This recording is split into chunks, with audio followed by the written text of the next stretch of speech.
pendidikan ya untuk di tradisional atau sistem pendidikan berbasis kearifan lokal. Mungkin sebelum nanti ada teman-teman yang menyampaikan hasil bacaannya, saya aduh, belum bisa ini, belum bisa screen Pan, punten, belum bisa share screen.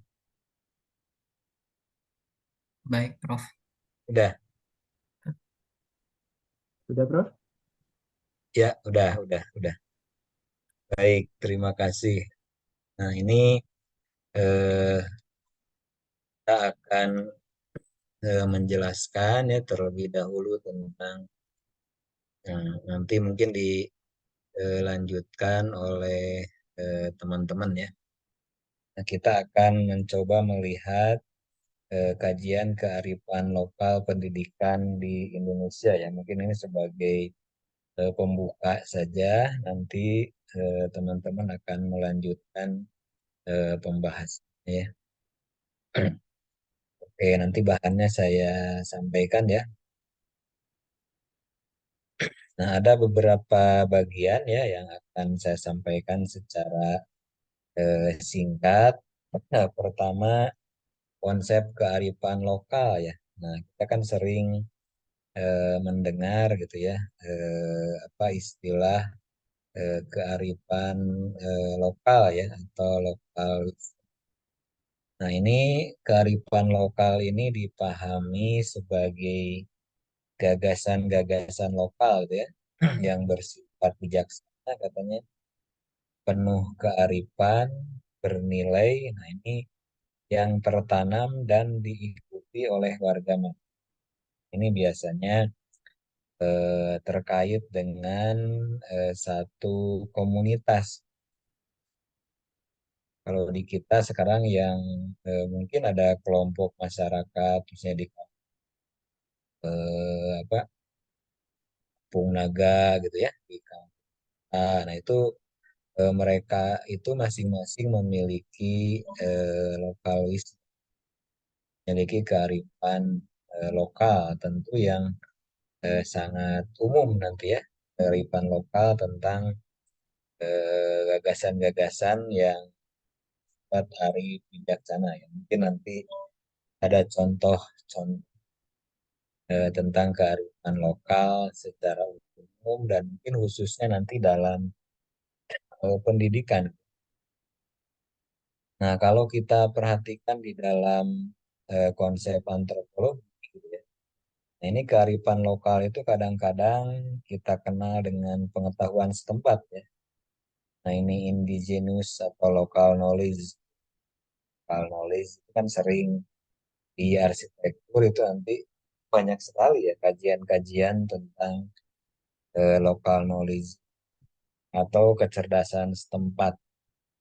Nah, ini biasanya menjadi dasar identitas dari kebudayaan. Jadi ini kearifan lokal itu adalah salah satu gagasan yang bijaksana gitu ya, yang berlaku pada satu komunitas ya, itu masyarakat.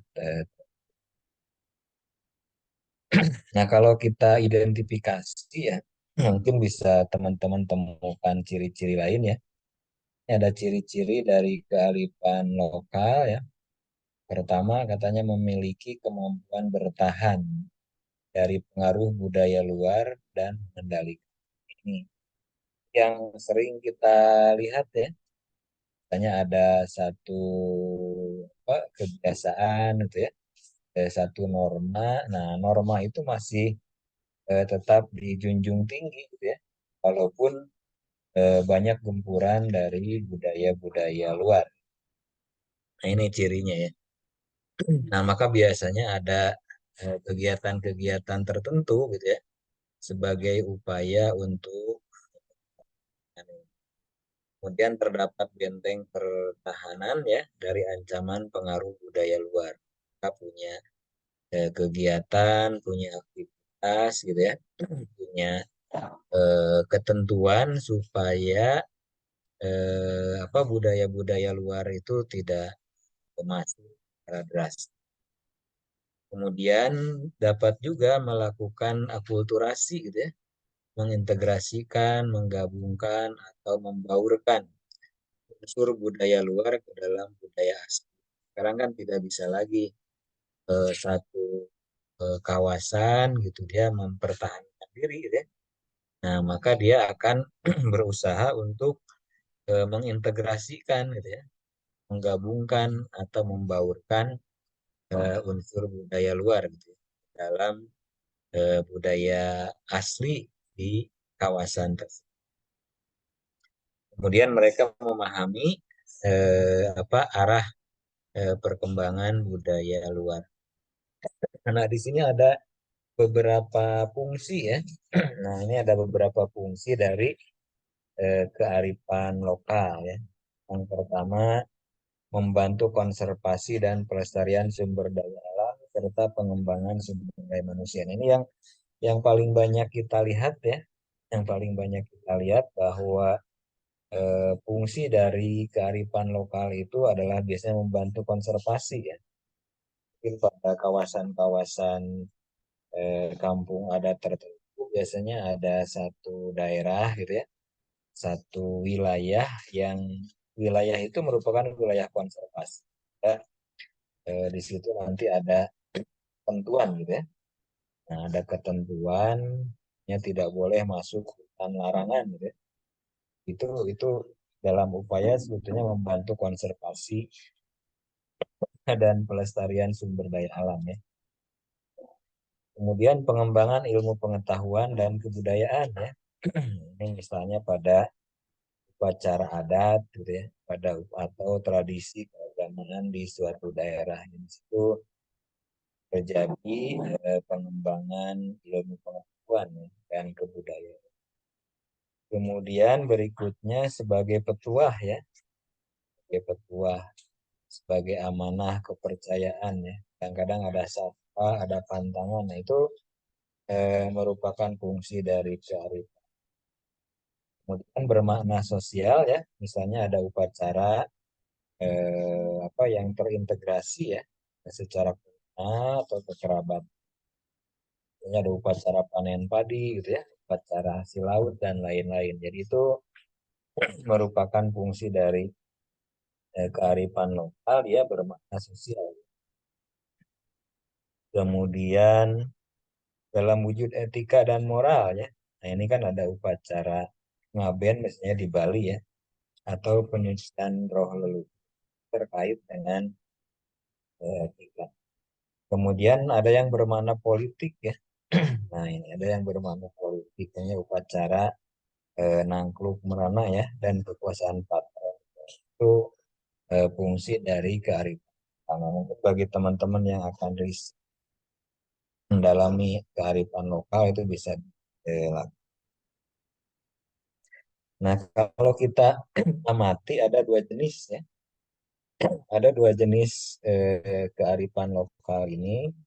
Ada yang kearifan yang berwujud nyata ya, tangible gitu ya. Nah, ini ada yang tangible. Nah, yang tangible itu mungkin yang paling banyak kita temui misalnya rumah adat gitu ya. Ini di arsitektur kan ada rumah adat, berbagai rumah adatnya, rumah gadang, joglo gitu ya. Nah, kemudian ada juga dalam bentuk cagar budaya gitu ya. Cagar budaya seperti patung gitu ya, alat seni itu kan banyak sekali. Ada senjata. Jadi kalau biasanya kita bisa temukan di museum ya, di museum kalau jalan-jalan gitu ya. Ada kain batik dan lain-lain itu juga kearifan lokal yang berwujud tangible. Nah, kemudian bentuk tekstual lain ya seperti tata cara, aturan-aturan gitu ya, atau sistem nilai. Nah, itu juga merupakan kearifan lokal yang tangible. Yang kedua, nah itu ada kearifan lokal yang tidak berwujud ya, intangible gitu ya. Ini tidak terlihat gitu ya. tidak terlihat, misalnya kearifan lokal didengar gitu ya. Didengar biasanya karena disampaikan secara verbal dari orang tua ke anak mungkin ya, dari satu generasi ke generasi yang lain. Itu tidak ada wujudnya gitu ya, tidak ada wujud. Biasanya bisa dalam bentuk nasihat gitu ya, dalam bentuk nyanyian, pantun gitu ya, atau cerita yang mengandung pelajaran hidup bagi generasi selanjutnya. Ini yang intangible. Ada yang tangible gitu ya. Kearifan lokal itu ada yang intangible. Yang intangible itu dalam bentuk yang tidak terlihat, gitu ya. Kalau yang tangible yang mungkin bisa diamati ya. Mungkin saja yang terkait pendidikan itu ada yang tangible gitu ya, dalam bentuk tekstual.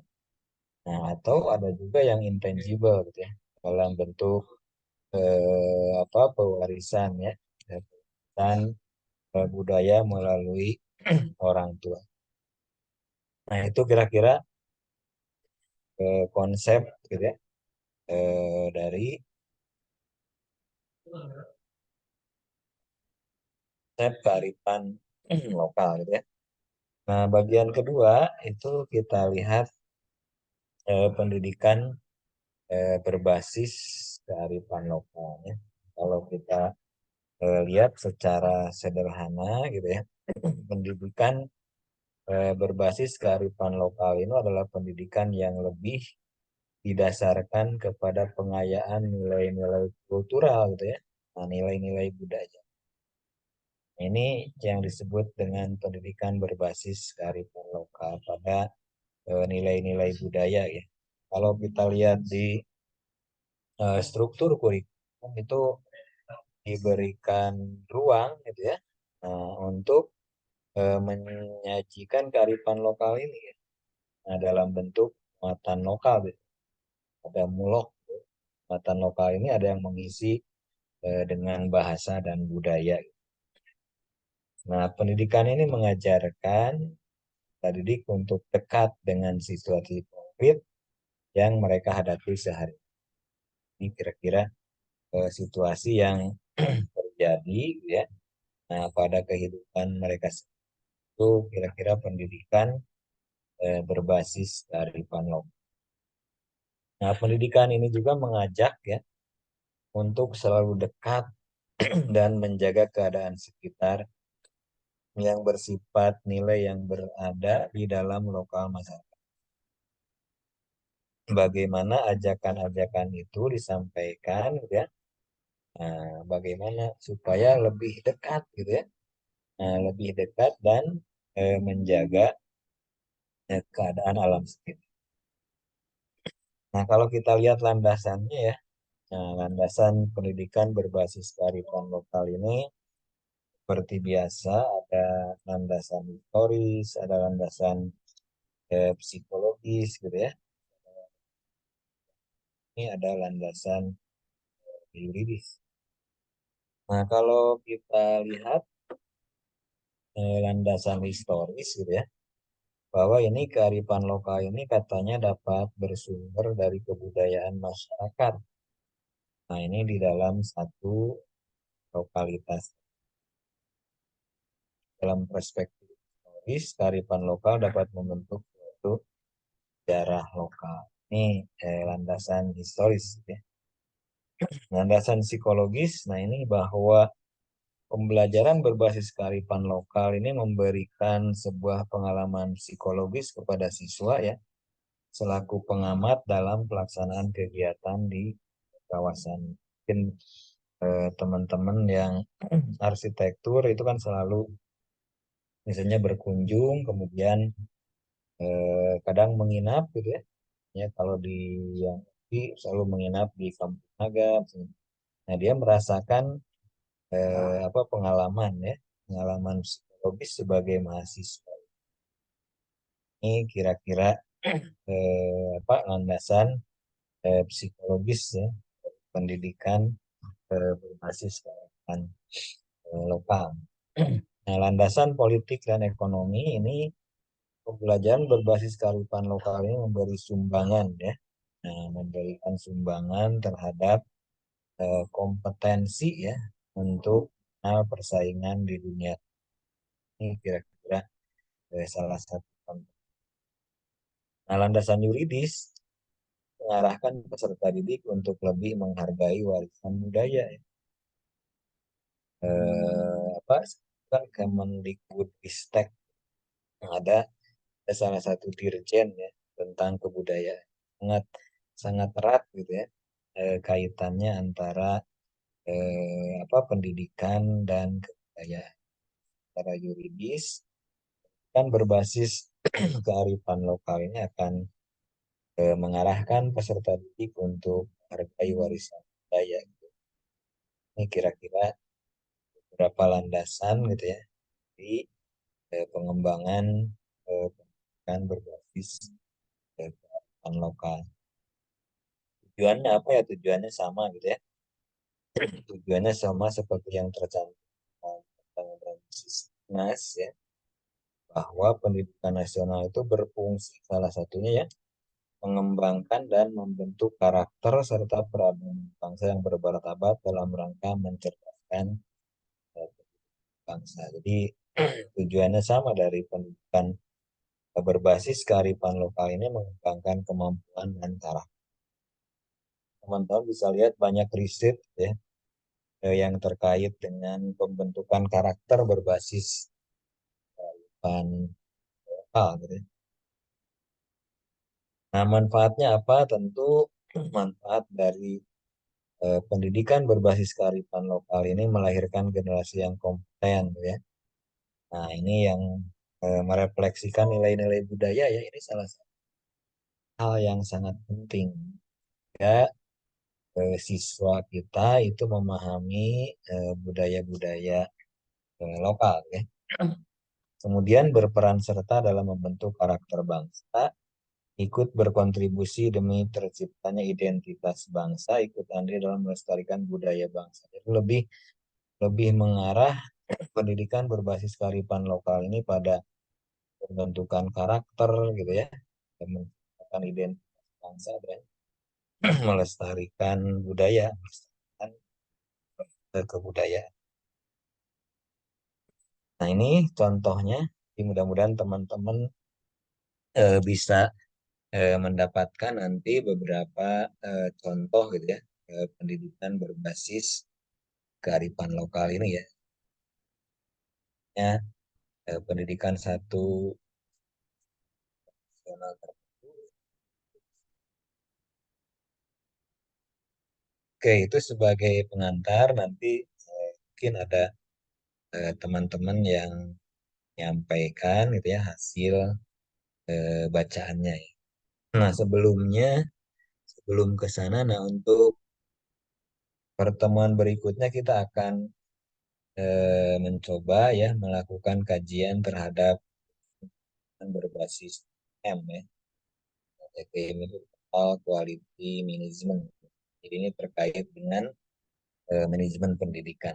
Nah, jadi minggu depan kita akan berdiskusi ya tentang kajian ya basis total quality management ya.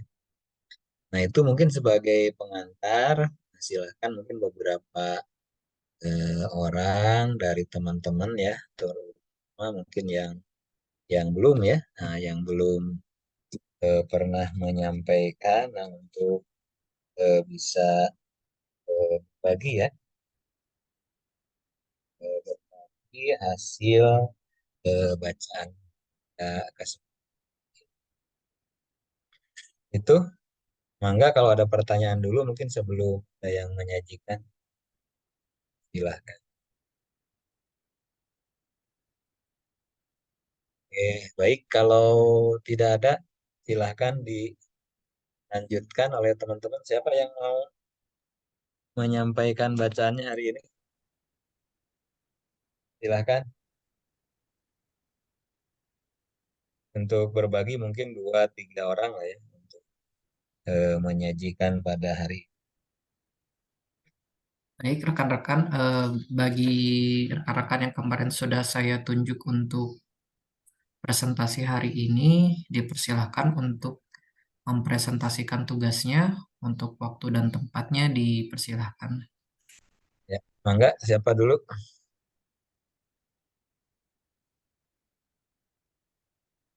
Silakan bisa langsung share screen, mangga. Yang sudah Ada, ada di mangga, yang udah ada siapa? Man? oh Pak Syapril, ada Pak Syapril? Sebentar ya Pak. Oh, baik Pak.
Izin apakah sudah terlihat?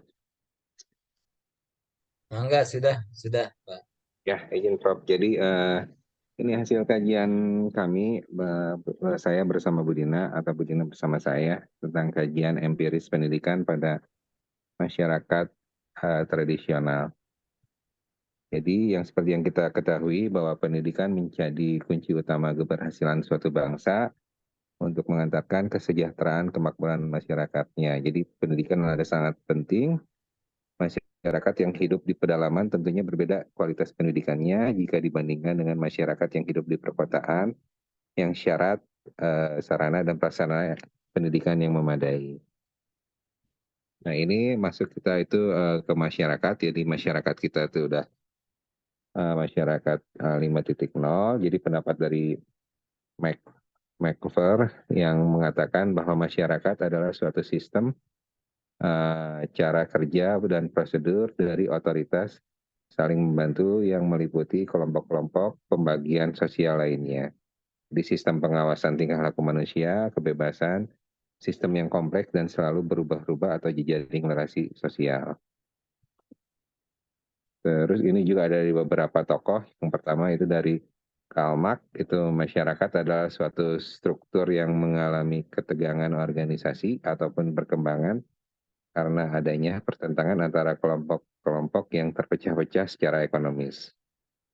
Selanjutnya Max Weber juga mengatakan bahwa masyarakat suatu struktur atau aksi yang pada pokoknya ditentukan oleh harapan dan nilai-nilai yang dominan pada warganya. Selanjutnya dari dalam negeri, dari Pak Selo Semarjan, itu masyarakat adalah orang-orang yang hidup bersama dan menghasilkan kebudayaan.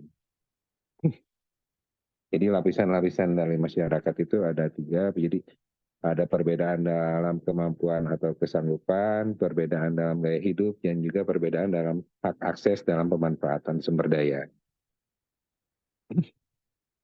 Adapun macam-macam masyarakat di sini ada masyarakat modern dan ada masyarakat tradisional. Jadi masyarakat modern itu adalah merupakan yang sudah tidak terkait dengan adat istiadat. Adat istiadat yang menghambat kemajuan segera ditinggalkan untuk mengadopsi nilai-nilai baru secara rasional diyakini membawa kemajuan sehingga mudah menerima ide-ide baru. Itu menurut Darneus Sinaga 1988. Terus masyarakat tradisional itu merupakan masyarakat yang masih terikat dengan kebiasaan atau adat istiadat yang telah turun-temurun. Keterikatan tersebut menjadikan masyarakat mudah curiga terhadap hal baru yang menuntut sikap rasional sehingga masyarakat tradisional kurang kritis. Nah ini perbedaannya, jadi kalau masyarakat modern itu penekanan sikap individu, produktivitas SDM, mengedepankan rasionalitas, universal, dan spesialis fungsional, terbuka dan fleksibel, kesempatan lapangan kerja yang modern, pola hubungan sosial berdasarkan skill, kemajuan teknologi, pertumbuhan industri, pabrik, jasa, dan resolusi ilmu dan inovasi. Sedangkan untuk masyarakat tradisional mempunyai hubungan yang lebih mendalam dan erat. Sistem kehidupan umumnya berkelompok dengan dasar kekeluargaan atau paguyuban. Sebagian hidup warga sebagai petani. Masyarakat tersebut homogen seperti halnya dalam pencaharian, agama, adat istiadat, dan sebagainya. Adapun pendidikan, termasuk ke pendidikan, jadi pendidikan pada masyarakat tradisional itu sebuah wadah digunakan untuk mewariskan nilai-nilai luhur suatu bangsa. Jadi karenanya pendidikan tidak hanya berfungsi sebagai how to know, tapi how to do. Tetapi yang amat penting adalah how to be. Oleh karena itu pentingnya masalah yang berkenaan dengan pendidikan, maka perlu diatur suatu peraturan baku mengenai pendidikan tersebut yang dipayungi dalam sistem pendidikan nasional. Jadi pendidikan yang dibumbui dengan prinsip tradisional tidak jarang diterangkan sebagai bentuk pendidikan kuno dalam artian sempit ya. Pendidikan dalam istilah ini disebut sebagai pendidikan yang dikembangkan dalam sekolah konvensional. Nah, jadi konsep pendidikan masyarakat tradisional menurut Smith itu anak-anak biasanya dikirim ke sekolah dalam wilayah geografis tertentu. Mereka dimasukkan ke dalam kelas, kemudian dibedakan berdasarkan umur. Adanya sistem kenaikan kelas di setiap tahun. Prinsip sekolah biasanya otorian. Anak-anak diharapkan menyesuaikan diri dengan tolak ukur dan ketetapan yang sudah ada. Ini juga menurut Mahmud, motivasi didasari hubungan, ganjaran, atau hadiah, punishment and rewards, belajar dengan menghafal atau menyimpan informasi tanpa bantuan catatan yang ditekankan dalam sistem pendidikan tradisional. Lebih mementingkan aspek psikologi, behavioral, ditimbang psikologi kognitif. Kurikulum tersembunyi memainkan peran kunci dalam kehidupan pelajar. Modus dominan dalam pengajaran adalah guru berbicara. Jadi guru yang banyak bicara melakukan sistem pengelompokan siswa-siswi. Pada umumnya proses pengajaran tidak ada teori yang dirumuskan atau diturunkan oleh teori tertentu secara konheren atau membahas kegiatan belajar dalam sistem pendidikan tradisional. Yang selanjutnya adalah one man show. Jadi guru menjadi satu-satunya pelaku pendidikan. Sarana belum menggunakan kecanggihan teknologi, masih menggunakan kapur dan papan, ataupun misalnya sekarang spidol dan whiteboard. Terus masih diberlakukan hukuman fisik murid bagi yang tidak taat, tatanan bangku yang berurut. Nah, jadi ini bentuk pendidikan tradisional, jadi bentuk pendidikan masyarakat tradisional samanya dengan bentuk pendidikan modern yang ada bersifat formal, informal, dan non-formal. Jadi pendidikan formal berbentuk sekolah, pendidikan informal ada yang diselenggarakan oleh masyarakat, sementara pendidikan non-formal itu diberikan di keluarga atau rumah. Ini faktor-faktor pendidikan pada masyarakat tradisional, yang mana lingkungan sosial itu terdiri dari sekolah, masyarakat, dan keluarga. Lingkungan sosial itu lingkungan alamiah, faktor instrumental, materi pengajaran, dan faktor internal itu kondisi fisik dan psikologis.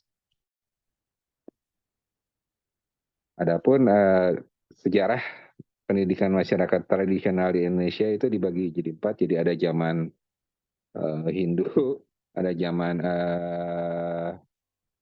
kemerdekaan, terus penyebaran Hindu, penyebaran Islam, terus zaman kedudukan Jepang, dan zaman kemerdekaan. Jadi dibagi dari 4 itu menurut kami. Mungkin sekian dari saya, Prof. Selanjutnya mungkin ada masukan dari Prof atau dari teman-teman. Terima kasih. Baik. Ya. Paparannya ya yang sudah disampaikan ya, menjelaskan tentang kan tradisional dalam pengertian lawan dan modern ya. Nah, mungkin ini Bapak dari daerah mana, Pak? Ya, Prof. Dari daerah mana, Pak Sapril? Saya Bandung, Pak, pakai P. Oh, di Bandung.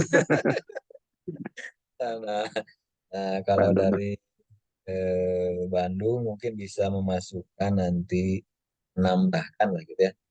Iya, Salah Prof. satu apa ya, orientasi pendidikan pada satu masyarakat adat lah mungkin ya. Nah, Iya, kan di Jawa Barat banyak ya. Nah, banyak betul. juga. Tambahkan ininya kasusnya Pak. Tambahkan Baik. kasusnya mungkin pada masyarakat tertentu lah. Misalnya di Ular gitu ya. Di mana gitu ya. Betul. Di Baik. di Baduy misalnya. Nah itu bagaimana pewarisan tadi ya, pewarisan nilai-nilai budaya gitu ya pada satu masyarakat tradisional gitu ya, yang turun turun misalnya, karena cara misalnya mengajarkan bercocok tanam misalnya itu kan bagian dari proses pendidikan. Jadi secara sederhana mungkin mengambil salah satu contoh pewarisan budaya. Budaya itu termasuk bagian dari pendidikan. Ada satu masyarakat ya, masyarakat adat lah gitu ya, Ya, dalam tanda baik, Prof. petik. Jadi ditambahkan aja mungkin beberapa slide gitu ya, Boleh, Prof. warisan budaya gitu ya. Itu mungkin Pak Syafril ya, terima kasih Baik. atas sajiannya. Nah, nanti tinggal Baik, Prof. baik. Makasih, Prof. Terima kasih sama-sama. Berikutnya Mangga,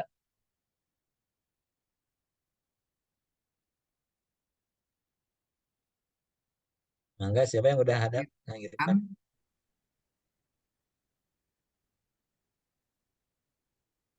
Kebetulan Bu Dina sepertinya tidak hadir, Pak. Oh Bu, Barang. iya. Bu Dina tadi bareng saya, Pak Prof, Oh yang Bu yang Dina mah itu udah sama Oh iya. berdua. Yang berdua aja. berdua ya, berdua, Prof. Oh iya nggak.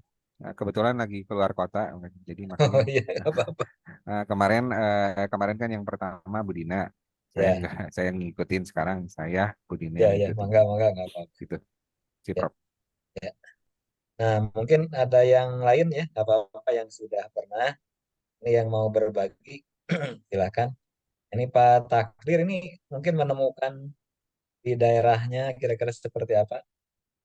Boleh berbagi, silahkan.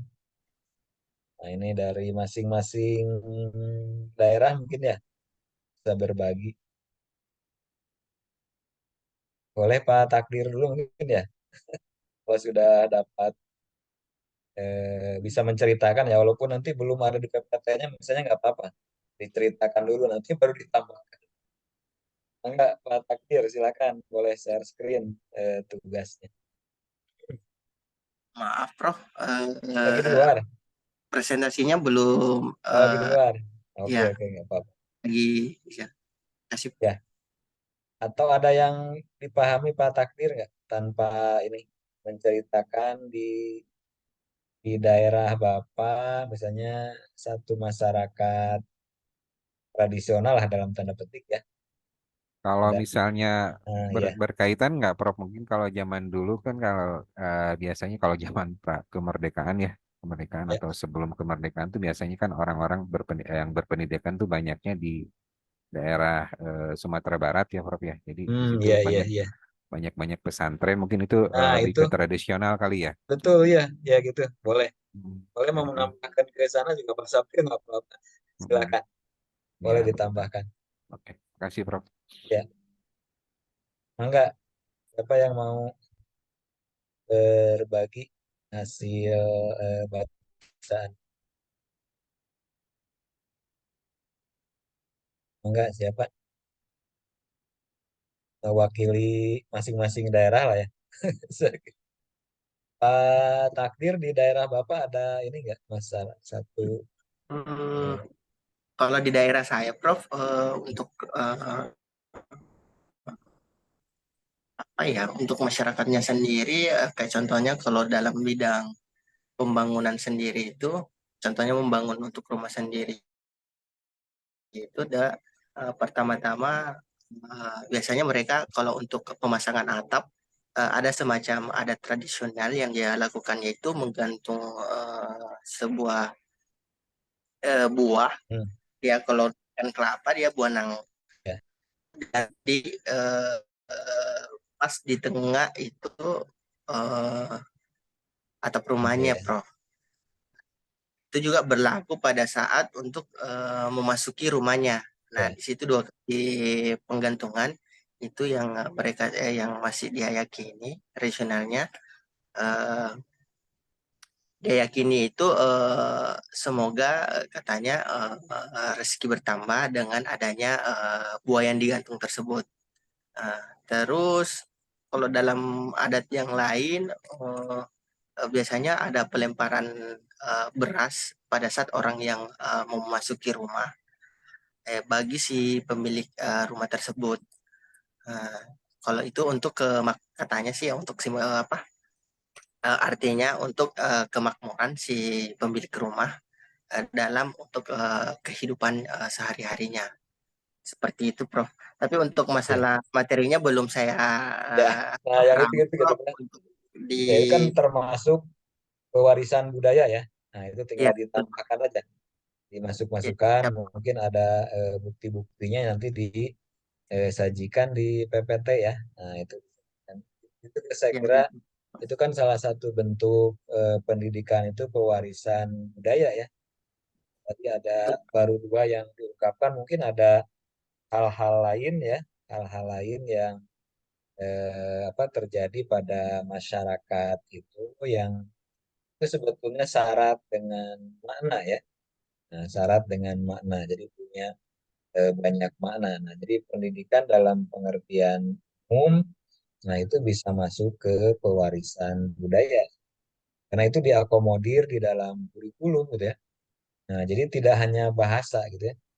Jadi kalau di bahasa Sunda itu pendidikan bahasa dan budaya Sunda, itu muatan lokalnya itu. Jadi bukan hanya bahasanya yang diajarkan, tetapi bagaimana budayanya. Nah, budaya-budaya itu mungkin bisa diangkat ya, Pak Takdir ya, yang tadi secara singkat diungkapkan nanti bisa dilengkapi ya. Ya, siap, Prof. Dia itu. Baik, ada yang mau berbagi? Silahkan. Enggak, bebas saja. Mungkin dari daerah Pak Takdir mah dari Sulawesi ya. Iya, dari Sulawesi, Prof. Nah, dari Tepatnya Sulawesi. di Kabupaten Bone, daerah terpencil di Nah, kita. itu bisa diangkat ya, Pak ya. Nah, itu bisa diangkat menjadi salah satu hasanah gitu ya. Bagaimana budaya itu diwariskan gitu ya. Wariskan. Mangga mau ada yang berbagi? Pak Wildan mungkin mau berbagi. Eh, Boleh. Nggak apa-apa tanpa PPT juga menceritakan aja. Kalau PPT-nya belum ada, belum selesai. Ya, terima kasih, Prof. Saya PPT-nya sudah sebenarnya, Prof, Oh, sudah masuk mangga. ke Google Drive juga. Hanya Ya, mungkin yang tadi Profesor sampaikan perlu ada contoh kasus. ya, Nah, itu mungkin yang perlu saya tambahkan. Jadi ya, nanti izin mungkin untuk PPT-nya saya perbarui lagi untuk ya, menambahkan mangga, contoh mangga. kasus. Ya, Tapi mungkin kalau terkait dengan contoh kasus, mungkin karena saya dari suku Sunda ya, tinggal ya, juga menetap di daerah Jawa Barat gitu, nggak ya, kemana-mana.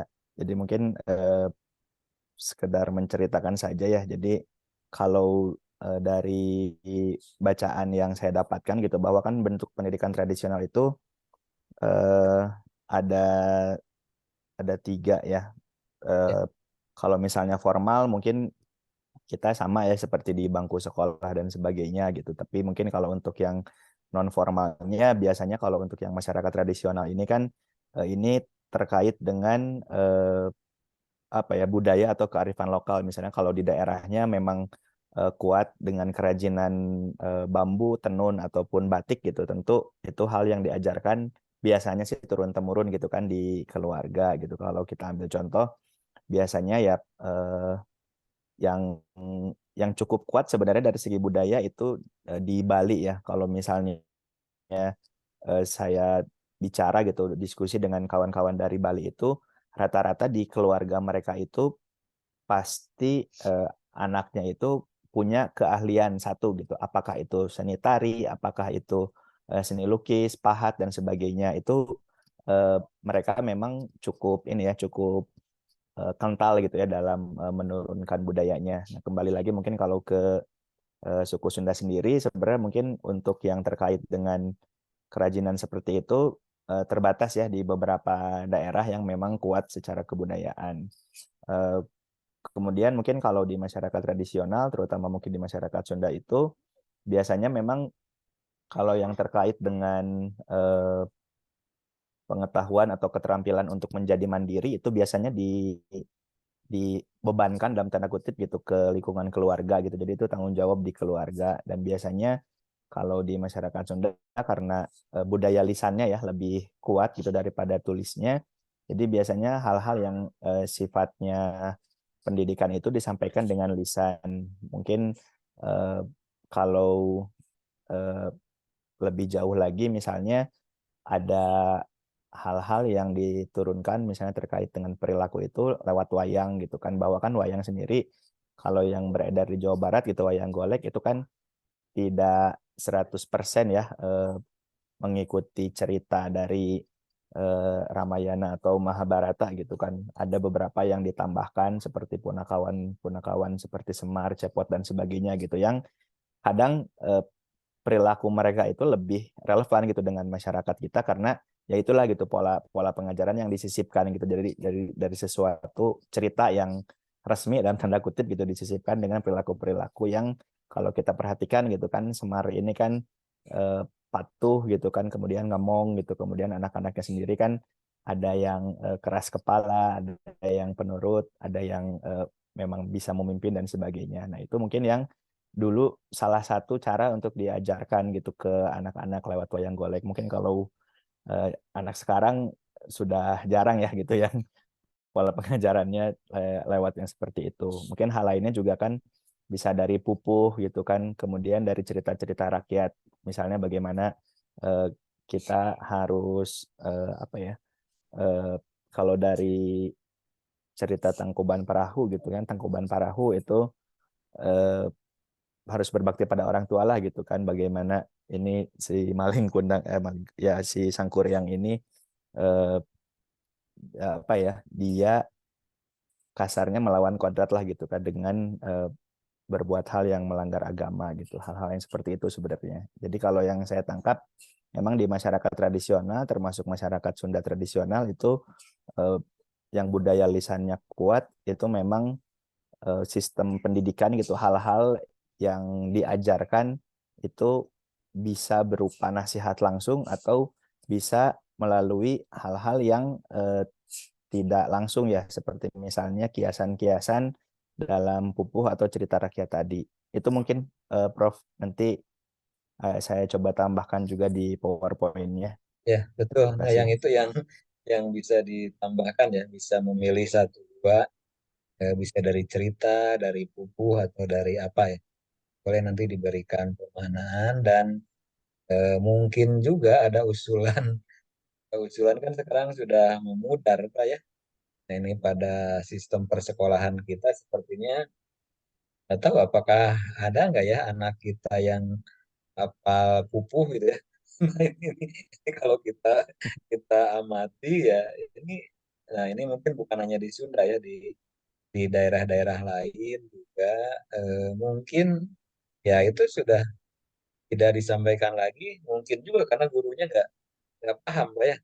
Nah, ini yang menjadi pertanyaan kita ya, jangan-jangan gurunya tidak paham sehingga tidak disampaikan ke siswa. Karena kan sekarang punya apa, kearifan lokal itu bisa digali ya di apa, penanaman nilai-nilai Pancasila gitu ya. Itu tuh budaya itu bisa di. Nah, ini mungkin nanti kalau sampai ada usulan boleh juga teman-teman. Jadi usulan bagaimana supaya apa, tradisi-tradisi ya tadi misalnya seperti buku, nah, seperti cerita-cerita rakyat itu untuk apa, disajikannya itu dalam bentuk apa gitu ya. Nah, kan kalau disajikan dalam bentuk cerita mungkin agak sulit misalnya kami oleh anak-anak. Nah, mungkin apakah dalam bentuk video singkat gitu apa ya. Nah, itu mungkin bisa jadi usulan ya supaya anak-anak kita tidak kehilangan gitu ya. Nah, tidak kehilangan akar dan budayanya gitu ya. Akar dan budayanya. Jadi tadi dicontoh kasih. Oke, terima kasih Pak Wildan. Jadi mohon tambahkan lah beberapa kasus ya. Nah, ini pada teman-teman semua. Jadi studi kasusnya ditambahkan. Ya, terserah mau pewarisan budaya apa gitu ya. Nah, mungkin juga pewarisan yang terkait dengan proses membangun misalnya ya. Nah, proses membangun misalnya kan pada tradisional punya tidak ada paku kan ya. Nah, ini dari situ itu boleh sampai ke sana gitu ya. Menggunakan bangunannya menggunakan apa gitu ya. Bagaimana pewarisan keterampilan itu gitu ya. Kan bagi kalau mau masak nasi gitu ya, nah itu kan ditumbuk gitu ya. Nah, ditumbuk itu bagaimana pewarisan budaya seperti itu. Saya kira yang lain enggak boleh kalau mau berbagi apa-apa kalau belum ada di PPT-nya nggak masalah. Jadi bisa PPT-nya kan masih bisa disempurnakan ya Kang Irfan nanti diberi apa ya? Diberi kebebasan untuk memperbaiki ya teman-teman dalam 1 minggu ini sambil berjalan ke Teh Astrid mau bercerita mau enggak Teh Astrid? Izin share screen, Pak. Enggak, silakan mau disajikan PPT-nya juga boleh. Nah, mungkin studi kasusnya belum ada nggak masalah. Nanti silakan.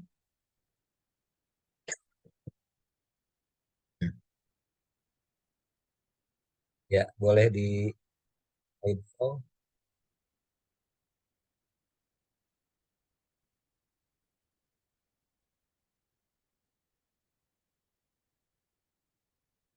Nah, ini sudah masuk langsung ke kasus ya. Kalau Teh Astrid, silakan. Enggak. Untuk menyajikan kajian empirik pendidikan pada masyarakat tradisional di Kampung Adat Cirende Cimahi. Ciri-ciri masyarakat tradisional itu menurut Saduloh, masyarakat tradisional adalah kelompok orang yang berinteraksi antara sesamanya, saling tergantung dan seterikat dalam nilai norma yang dipatuhi bersama dan pada umumnya bertempat tinggal di wilayah tertentu dan biasanya mereka memiliki hubungan darah atau memiliki kepentingan bersama.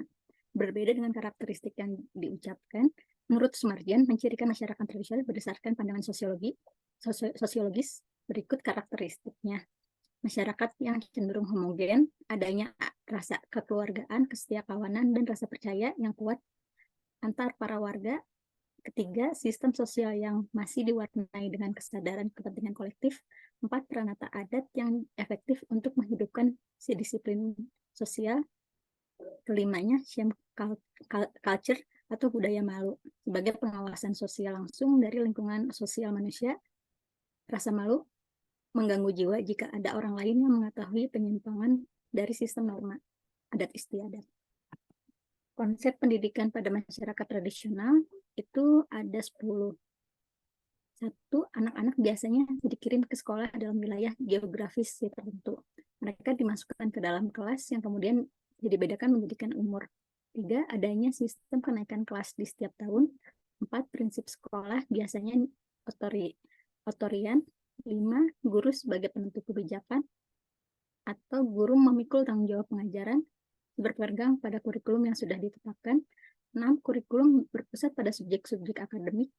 7, di dalam kelas, guru menjadi satu-satunya pelaku pendidikan. 8, guru berbicara dan muridnya hanya menyimak tanpa ikut berperan aktif.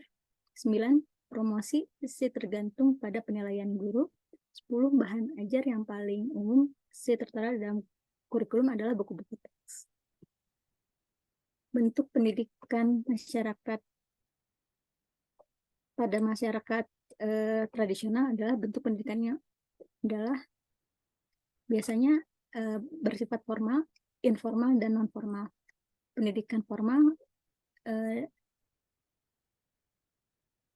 berbentuk sekolah, dan informal biasanya diselenggarakan oleh masyarakat, sementara pendidikan formal adalah diberikan di keluarga atau di rumah.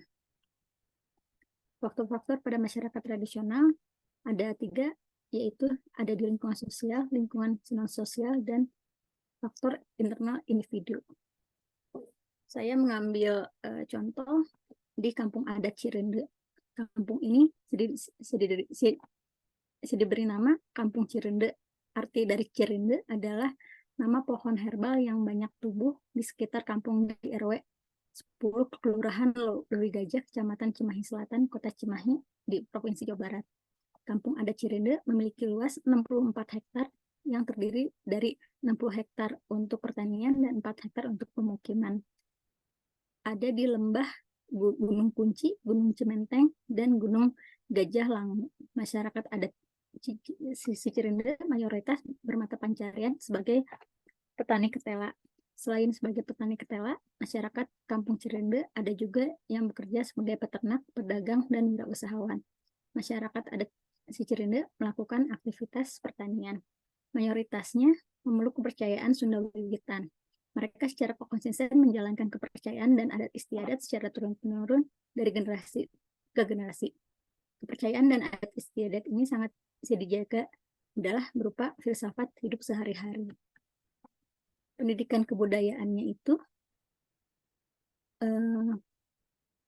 yang harus mengikuti perkembangan zaman. Mereka memiliki prinsip ngindung ka waktu mi bapak ka Jakarta ka zaman, artinya ngindung ke waktu adalah kita sebagai warga kampung adat memiliki cara, ciri, dan keyakinan masing-masing. Sedangkan mi bapak ka zaman memiliki arti bahwa masyarakat kampung adat Cirende tidak melawan perubahan zaman, tetapi mengikutinya, seperti adanya si teknologi berupa TV, alat komunikasi, handphone, dan penerangan. Meskipun mengikuti zaman, namun harus tetap berpegang teguh pada budaya. Meskipun begitu, masyarakat tradisional di Cirende ini masih mempertahankan tradisi atau adat istiadat leluhurnya.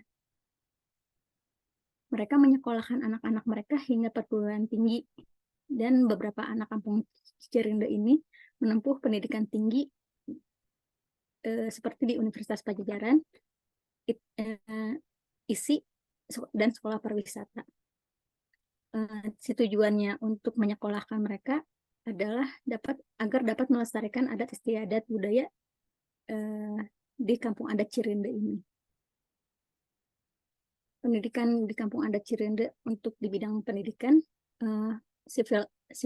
falsafah hidup keduanya itu mereka mempunyai perlindungan hutan yang dibagi 3 kawasan, yaitu hutan larang, hutan reboisasi, dan hutan pertanian.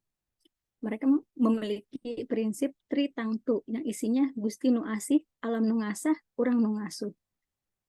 Agar terdapat keseimbangan antara hubungan dengan Tuhan, hubungan dengan alam, serta interaksi dengan si sesama. Ada di masyarakat adat Cirende juga memiliki swasembada pangan, karena mereka makanan pokoknya adalah ketela atau singkong. Ada prinsip yang lain, yaitu si nyawah asal boga pare, si boga pare asal boga beas, boga beas asal bisa nyangu, nyangu asal dahar, dahar asal kuat. Kalau diartikan adalah tidak punya sawah asal punya beras, tidak punya beras asal punya menanak nasi, tidak punya nasi asal makan, tidak makan asal kuat. Hal ini merupakan prinsip agar tidak ketergantungan pada manusia dan bisa yang lain-lainnya. Untuk pendidikan kewirausahaan, si filsafah hidup ketiga adalah pendidikan kewirausahaan. Masyarakat si Cirende menanam singkong atau ketela untuk dijadikan beras, singkong, atau rasi sebagai bahan makanan pokok dan pengganti beras.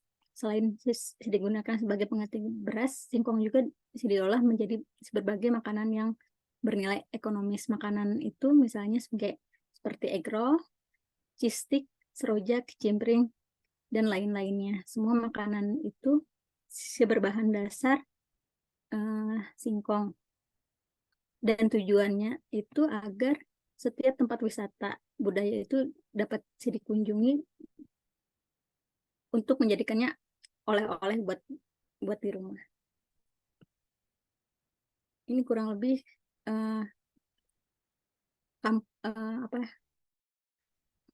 kondisi di Kampung Cirende. Dan untuk memasuki lewungnya itu tidak boleh memakai alas kaki. Ya, sekian dari saya. Baik, terima kasih ya yang sudah dan kajian ya tentang sistem pendidikan. Ini mengambil kasus ya, ambil kasus sistem pendidikan pada masyarakat itu ya. Nah ini yang sana mintanya bagaimana pelestarian budaya ya, tetapi tidak tertutup, malah bagaimana supaya berkembang gitu ya. Ya tentu ke jurusan-jurusan yang terkait dengan pewarisan budaya gitu. Nah malah sekarang bisa menjadi desa wisata ya. Ini desa dikembangkan menjadi desa wisata tadi dengan oleh-oleh khas ya. Nah, makanan yang berasal dari singkong, dari singkong. Baik, mungkin kalau masih ada satu orang lagi, enggak silakan. Kalau Mas enggak, Bang Sidik mau berbagi hasil bacaannya, boleh. Sementara mungkin belum Prof. Belum. Oh, belum ambil kasus ya. Ya. Nah ini mungkin rata-rata belum ambil kasus tidak apa-apa ya. Jadi silakan nanti ditambahkan ya di PPT-nya mengambil kasus seperti tadi ya Teh Asti itu mengambil kasus. Nah, ini yang ditambahkannya di bagian itu aja kan ya gitu ya, pewarisan budaya dan lain-lain. Juga bisa menambahkan mungkin 2, 3 ya berapa slide ya dengan mengambil kasus. Jadi mungkin bagus kalau kasus di daerah masing-masing mungkin ya, kalau yang dari Kalimantan ya mengambil kasus Kalimantan, yang dari Sulawesi gitu ya mengambil kasus di Sulawesi, ada yang dari Sumatera gitu ya. Nah, yang dari Sunda mungkin boleh mengambil kasus di mana saja. Nah, cukup banyak ya. Nah, itu silahkan ditambahkan nanti ya kan di PPT gitu ya, menambahkan kasus-kasus yang terjadi di satu daerah kampung ya, kampung Barat, Jawa Barat, banyak, sangat banyak. Jadi, boleh saja dicari dari hasil penelitian orang lain ya, kan bisa ya, ada banyak sebetulnya riset-riset tentang penanaman nilai gitu ya, penanaman karakter melalui sistem yang mau mengkaji sistem pendidikan pesantren juga boleh. Bagaimana pewarisan budaya ya, proses pembelajaran yang terjadi di pesantren atau di daerah-daerah. Oke, mungkin kalau tidak ada ya, mohon maaf karena saya harus menghadiri seminar skripsi juga ini sebentar lagi. Jadi kita akhiri dulu pertemuan kali ini. Mangga Kang Irfan untuk Baik, terima foto dulu. baik Prof. Mangga yang bisa dibuka bisa dibuka.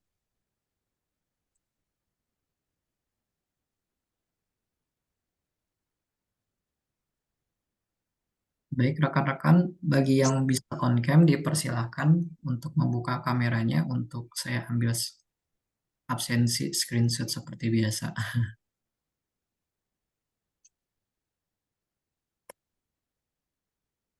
Baik, untuk mempersingkat waktu, izin saya ambil screenshot-nya.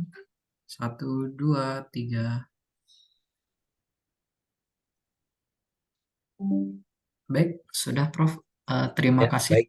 paparannya Sama. hari. Ya, terima kasih teman-teman. Mangga kita akhiri pertemuan kali ini dengan membaca hamdalah. Alhamdulillahirrahmanirrahim. Wassalamualaikum warahmatullahi wabarakatuh. Waalaikumsalam warahmatullahi wabarakatuh.